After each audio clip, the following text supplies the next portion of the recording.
Hello guys, welcome back. This is Tronic Synergy. So today we have a low power inverter here that I want us to understand the circuit. It's just a very simple circuit. So the main function of an inverter is to convert DC to AC signal. Now for my circuit is converting 12 volt DC, which is coming from the battery, into around 240-50 Hz supply AC, which is the one powering the bulb. And in the circuit we have an IC here, which is the main IC. This is an NE555 in A stable mode or as an oscillator.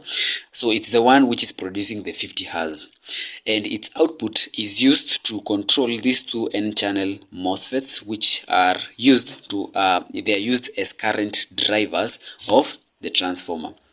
Now, power electronics is not really my strong suit. Initially, I had chosen to use ULN 2004 IC, one of it, and I didn't pay attention at the current rating of the transformer, because the transformer, you can see it's rated at 1 amp, but the IC ULN 2004 is rated at 500 milliamp. So trying to drive the transformer quickly burnt them both. I actually burnt them twice. I did it, it got burned, I did it again, it got burned, and that's when I learned my lesson. It also burned these two resistors, which are the ones which I was using as the output to the transformer, input side.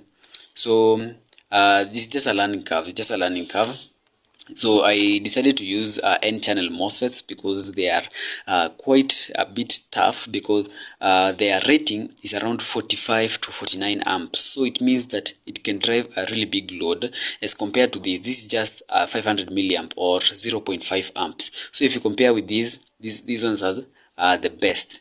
Yes, also the NE555, I had initially used CD4047, but I due to some error I burnt it also, and I decided to use a 555 timer as the oscillator, and this is the circuit. So the circuit is very simple. If you have any question, you can still ask and I'll be glad to answer you. Yep.